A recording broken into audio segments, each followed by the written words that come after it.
এবার ইলেকট্রন বিন্যাস দেখানো যাক। তার আগে যেটা করতে হবে সেটা হচ্ছে 1 থেকে 30 পর্যন্ত মৌলের পরমাণু ক্রমাঙ্ক অনুযায়ী মৌলগুলিকে মুখস্থ করতে হবে। অনেকে হয়তো ক্লাস 9-এ 1 থেকে 20 পর্যন্ত অর্থাৎ ক্যালসিয়াম পর্যন্ত পড়েছো, কিন্তু তারপরেও আরও 10টা অর্থাৎ মোট জিঙ্ক পর্যন্ত মুখস্থ রাখতে হবে। দেখা যাক কীভাবে হয়। তো প্রথমেই হাইড্রোজেন 1-এ আছে। হাইড্রোজেনে পরমাণু ক্রমাঙ্ক 1 মানে তার ইলেকট্রন সংখ্যা 1। তাহলে সেক্ষেত্রে হাইড্রোজেন একটা ইলেকট্রন কোথায় ঢুকবে? প্রথমে আছে 1s, তাহলে 1s 1 এর মাথায় 1। তাহলে এইভাবে আঁকা হয়েছে পাশে একটা 1s, এটা অরবিটাল, এখানে একটা ইলেকট্রন আছে। দ্বিতীয় এই হিলিয়ামে দুটো ইলেকট্রন, তাহলে 1s2, তাহলে দেখো 1s অরবিটালে 2। ঠিক আছে। লিথিয়াম 3টে, তাহলে 1s, তাতে দুটোই ম্যাক্সিমাম ইলেকট্রন থাকতে পারে। তারপরে নেক্সট ইলেকট্রনটা তার পরের যে অরবিটালে যাবে অর্থাৎ 2s অরবিটালে যাবে, তাহলে সেখান থেকে 1s2 2s1, তাহলে 2 1 3। তাহলে কীভাবে এখানে আঁকাটা চেঞ্জ হয়েছে দেখা যাক। তাহলে 1s এর পর আবার 2s একটা এরকম কক্ষ এরকম আঁকা হয়েছে। ঠিক আছে, সেখানে একটা ইলেকট্রন আছে।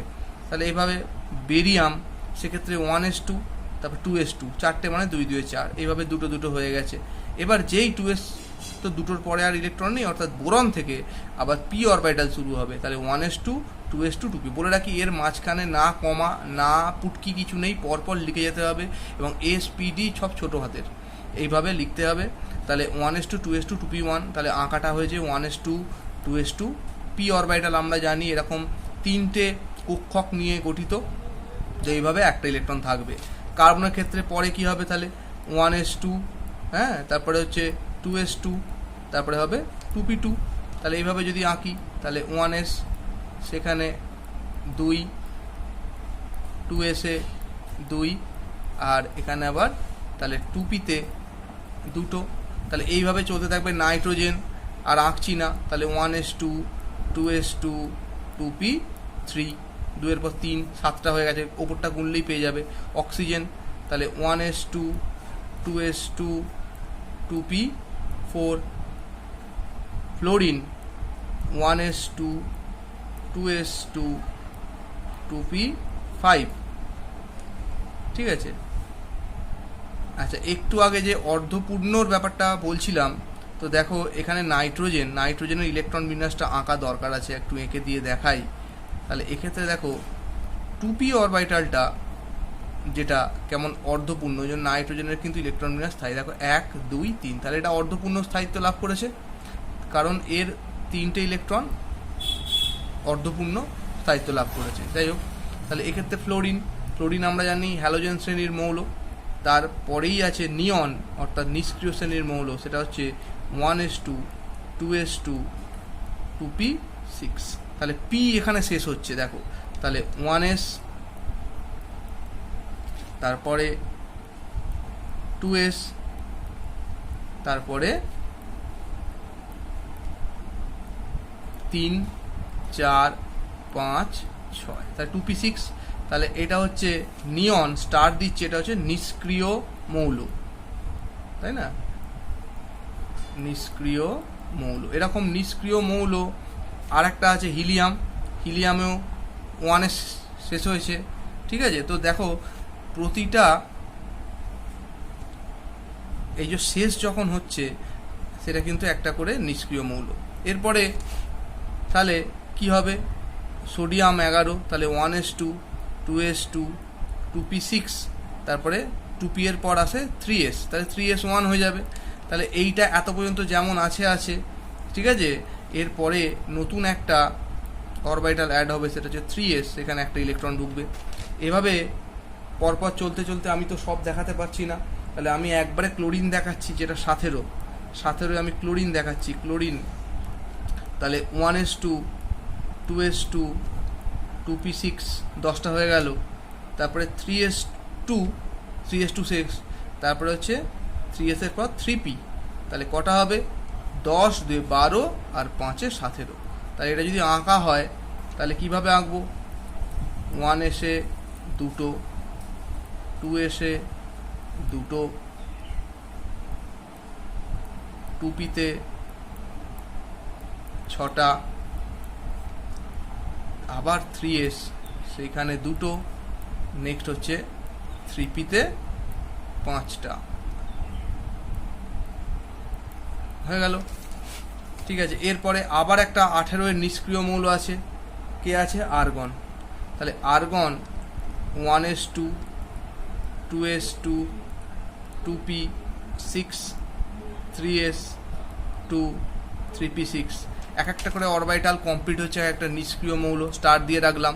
তাহলে এখানে যেমন দেখো তোমার ফ্লোরিনের ক্ষেত্রে 2p অরবিটাল, নিয়নের ক্ষেত্রে 2p অরবিটাল কমপ্লিট হয়েছিল, তাহলে এটা একটা নিষ্ক্রিয় মৌল। একইভাবে আর্গনও তাই 3p অরবিটাল কমপ্লিট করলো s6 দিয়ে, অর্থাৎ এখানে 5টা ছিল, এর ক্ষেত্রে টোটাল সেম, শুধু এই অরবিটালটা আলাদা হবে, এইভাবে পুরো সম্পূর্ণ ভর্তি হয়ে যাবে। তাহলে এইভাবে হবে।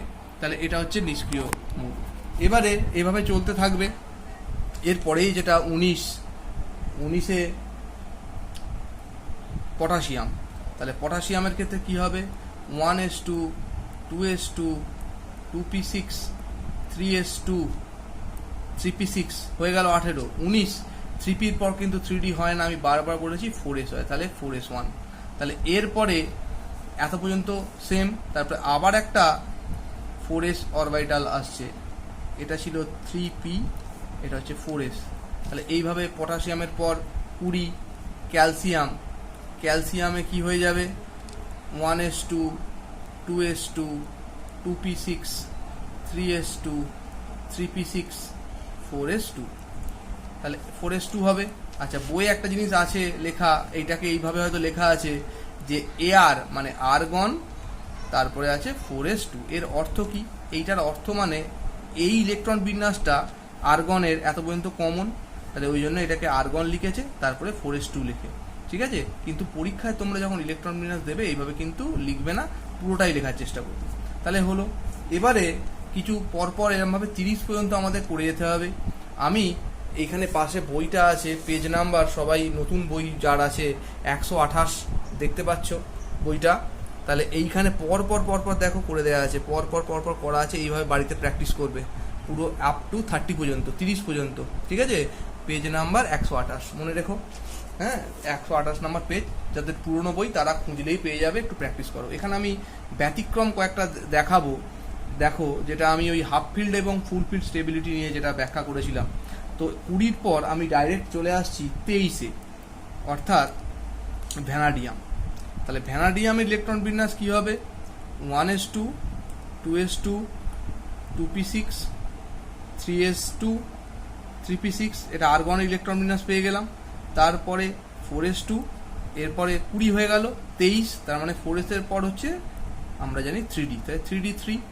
তাহলে আমরা আর্গন পর্যন্ত আর লিখছি না, মানে আঁকছি না, আর্গনের পরে আঁকছি, অর্থাৎ শুধু আঁকছি, এখানে আঁকছি 4s, তারপরে আঁকবো ডি। তাহলে ডিতে আমরা জানি এরকম 5টা কক্ষক আছে, তো 1 2 3 4 5, তাই 3d। তাহলে 4s2 3d 1 2 3 হলো। নেক্সট 24-এ স্টার দিচ্ছি দুটো, এটা ভালো করে প্র্যাকটিস করবে, পরীক্ষায় খুব আসে যখন। তাহলে 24 হচ্ছে ক্রোমিয়াম। তাহলে ক্রোমিয়ামের ইলেকট্রন বিন্যাস যদি লিখতে বলে, প্রথমেই আমরা এইভাবে লিখি 1s2 2s2 2p6 3s2 3p6 4s2 3d4। But কিন্তু এইটা সম্পূর্ণ ভুল, এটা লিখলে ভুল হবে, কারণ এইখানে হাফ ফিল্ড স্টেবিলিটিকে মেনটেন করতে হবে। তাহলে সঠিকটা কি হবে?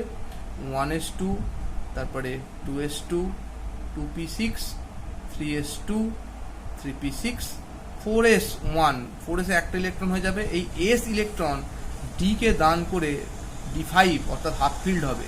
অর্থাৎ আঁকাটা এইটা হচ্ছে 4s, এইখানে দুটো ইলেকট্রন ছিল, আর এইখানে মানে সাধারণত যেটা হওয়া উচিত ছিল যে 1 2 3 4, আমি আগেও দেখিয়েছি। এবারে এই ইলেকট্রনটা এখান থেকে এইখানে চলে আসবে, হয়ে গিয়ে এখানে ইলেকট্রনটা চলে আসবে, তখন এখানে ইলেকট্রন থাকবে না।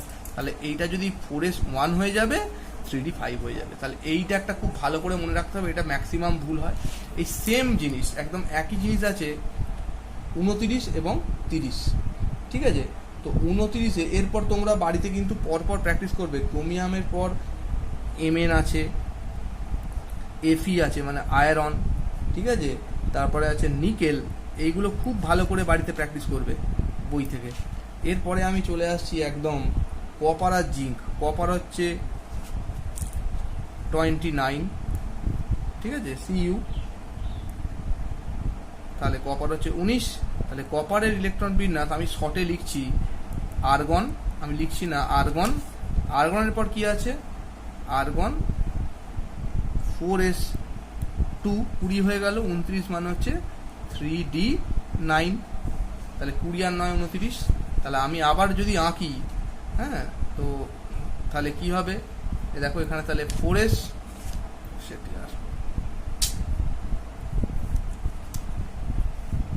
তাহলে 4s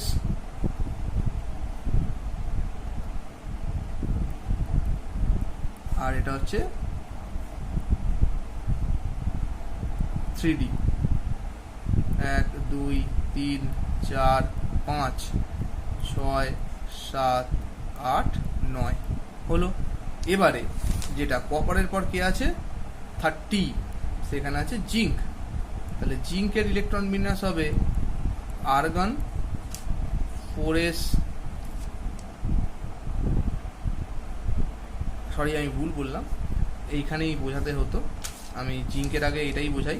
সেটা হচ্ছে এবার এইখানে এই যে ইলেকট্রন বিন্যাস, এটা কিন্তু সম্পূর্ণ ভুল হয়ে গেছে, কারণ এখান থেকেও একটা ইলেকট্রন কি হবে না 1 হয়ে যাবে এবং এখান থেকে 3d10 হয়ে যাবে। এইটা হচ্ছে সঠিক ইলেকট্রন বিন্যাস। কেন, এখানে হচ্ছে এটা পেয়েছিল অর্ধপূর্ণ স্থায়িত্ব, এটা সম্পূর্ণ স্থায়িত্ব, অর্থাৎ কি হবে না এখানে একটা ইলেকট্রন হয়ে যাবে আর এইখানে 9টা ইলেকট্রন, যেটা এটা তো ভুল ইলেকট্রন বিন্যাস, তাহলে এইখান থেকে একটা ইলেকট্রন এইখানে চলে যাবে। তাহলে এইভাবে হয়ে যাবে, তাহলে 1 2 এইভাবে হয়ে যাবে। তাহলে এইভাবে এটা হচ্ছে সম্পূর্ণ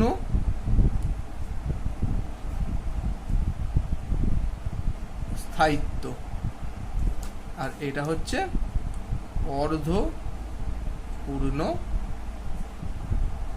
স্থায়িত্ব, ঠিক আছে। তো এইভাবে এই যে তোমার ক্রোমিয়াম আর কপার, এইটাকে খুব ভালো করে পড়ে রাখতে হবে। আর 30 জিঙ্ক, এটা অ্যাজ ইউজুয়াল বাড়িতে প্র্যাকটিস করবে, খুবই সোজা। সেটা হচ্ছে আর্গন, তারপর 4s2 3d10, কোনো অসুবিধা নেই। তাহলে এই হচ্ছে ইলেকট্রন বিন্যাসের ভিডিও। এরপরে আয়ন ইলেকট্রন বিন্যাস, সেটা কিন্তু হবে ক্লাসে।